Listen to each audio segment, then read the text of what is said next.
man. Trey Rock. Like and subscribe. Give me a play.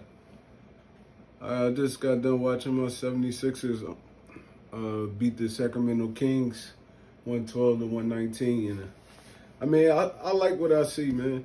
I know Steph Curry was in a little slump for a little bit, like a good, nice 4 or 5 game slump. But he came out and balled today. He was, he kind of put the team on his back because Joel Embiid ain't really, he didn't really make too much noise in the first half. So Steph Curry was carrying us a little bit.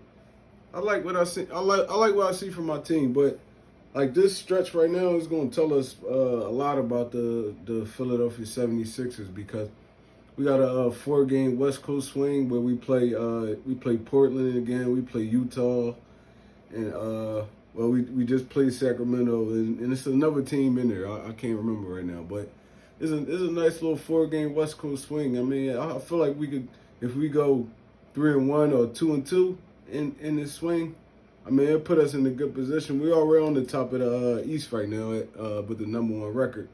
So I feel like we doing good. Like I said, I feel like we the best team in the NBA right now, man. We gelling right now. Doc got these boys playing. Joel Embiid liable to go off any night.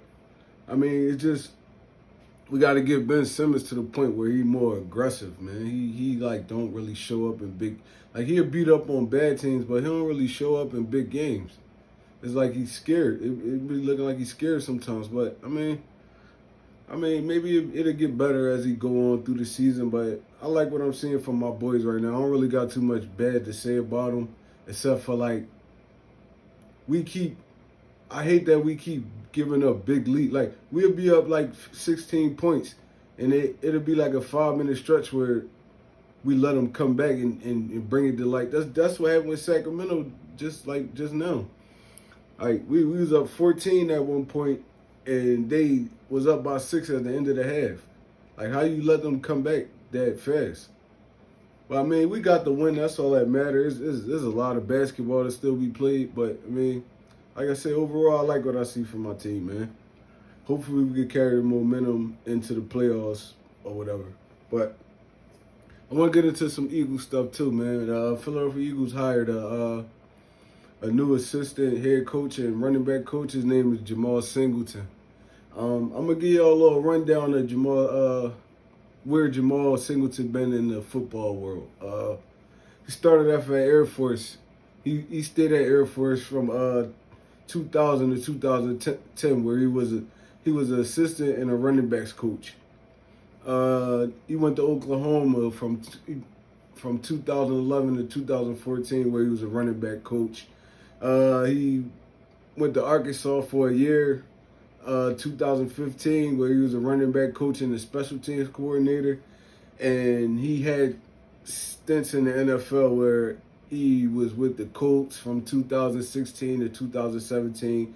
He was a running back coach. Raiders, 2018, he was their running back coach. And the Bengals, from 2019 to 2020, he was their running back coach. So he has running back coaching experience. He's been coaching running backs his whole entire football career. So like I said, it's just like everybody else is a wait and see. Even with like Nick Sirianni, everybody. It's a wait and see. We won't know until the season starts how good these dudes is coaching these guys up. And I feel like we should give them a chance. Like Philadelphia Eagles fans, we don't really, we'll see 1 or 2 bad games from such and such and such and such, and then we'll just be like, oh, he's trash. Like they did with like Hightower and all them guys. But, I'm about giving people a shot. Now, you show me you trash for about, it's some people I could just look at and tell they're trash, and there's some people I could look at and tell like they not getting coached up good. Like even JJ Arthur-Whiteside, y'all call him trash. I don't think he's trash. I think he wasn't getting coached up good. Because when he was at Stanford, he was using his body. Like he a big body receiver. He never was fast. But you throw the ball up to him, give him a 50-50 shot, he'll go get it. But let's see how he is. This year 3. Like wide receivers don't just snap their first 2 years. Like everybody it don't happen to everybody. Y'all seen Henry Ruggs last year. He was like the 4th wide receiver on that team, and he went in the first round. And even with Jalen Rager, I don't really like his like football attitude. Like he just looked like he's not interested in the game. But I'm gonna give him a shot. Like I give him a year or two, another year or two to see if he like pans out. But as far as just throwing everybody away as soon as you feel like they're bad, a lot of those guys don't be bad. A lot of them just take time to adjust to the NFL.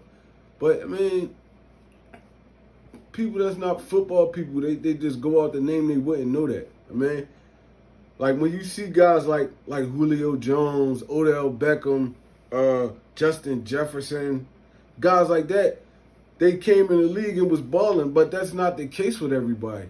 Like this other guy, like people that's gonna be Hall of Famers, like Steve Smith. He didn't start his career off just straight balling. He had to adjust to the NFL. There's a couple guys. I can't think of a lot of names right now, but I mean, y'all get the picture. Like the NFL is, you're gonna get guys that come in there ready because they were coached up to be ready, and then you're gonna get guys that come in there and they gotta adjust to the NFL. Like it's not always just gonna be straight balling off the rip. Like no, like you gotta adjust. Like maybe you gotta adjust to like the scheme. You gotta learn the playbook a little better. But it takes some time with people. Like I mean, y'all can't just keep throwing everybody away when y'all feel like, oh my God, they had 2 bad games, now they're trash. They had a bad season, now they're trash. Like no, y'all gotta understand, football is different for different people. Like, but yeah, like I love my Eagles, man. It's just so much that's going on right now. It's just kind of pissing me off. Like it's like damn, y'all gonna trade Carson Wentz? Y'all not gonna trade him? They like reports are Howie Roseman calling Carson Wentz. He's not picking up his phone, but he's picking up his phone for everybody else. I mean, that's kind of a sign that he don't mess with the dude like that. Like maybe he told him some stuff and then he did the total opposite. Like drafting Jalen Hurts. Like what was the point of you drafting that dude in the 2nd round? You could have got him in the 3rd or the 4th round, right? You could have got us a Robert. You could have got somebody, a receiver in the 1st round, and you probably still could have got Rager. Everybody went all high on Rager. You probably could have snatched him up in the second. And even if you ain't get Rager, it was a lot of good receivers still out there. Like last year was a good wide receiver class. But you taking Jalen Rager in the 2nd round, that means you wanted him to play. If you take a player in the 1st or 2nd round, that means you want them on the field. And Carson Wentz not dumb. He was far from dumb, bro. He knew what the plan was. And I feel like y'all ain't put enough around that boy when he was here, man. Like, but it is what it is. I mean, like all that Carson Wentz got Doug Peterson fired, and I feel like Carson Wentz and Doug Peterson loved each other, man. I don't know what y'all was seeing. Maybe they had their little things, but that happened. It's football. I never agreed with all my coaches when I was playing football. I never agreed with the stuff they were saying sometimes, and we clashed heads on the field, but it was still all love at the end of the day.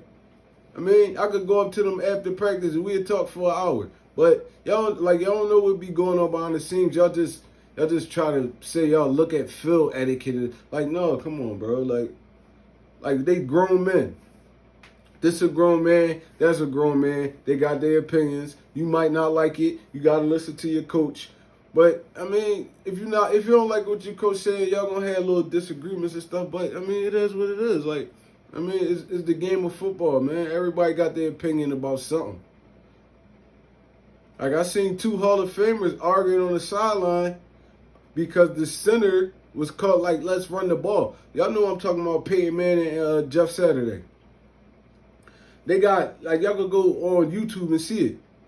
These dudes was at each other's neck. The next play, Jeff Saturday blocked his life away for Peyton Manning. I mean, Jason Kelsey loved Carson Wentz, man. Brandon Brooks, Lane Johnson, they all love Carson Wentz. But they wasn't there this season. Kelsey was there, but But Lane wasn't there. Brandon Brooks wasn't there. Jason Peters was washed up. We basically was playing with rookies all season on offensive line. And then we had, even the rookies was getting hurt. Like, y'all got to factor a lot of shit that went on to make this season that looked that bad. Like, our wide receivers was young. We couldn't keep Miles Sanders on the field for a 2-game period. He'll break a long run and then pull something, or he out of the game now. Like, it's like, who's gonna win with all that? Like, who's gonna win with all this happening around? I don't care what quarterback you put in there. They're not winning with all this happening around them, man. And yeah, like I said, I mean, everything will wait and see right now. I mean, if they're gonna trade him, they either gonna trade him or they're not, man. I mean, I'm ready to just get it over with, for real, so we can really actually start talking about football and not this drama queen stuff that's going on. Like, but, I mean, let me know what y'all think in the comments, man. Like and subscribe. Your boy, One Trey Rock. I'm out of here.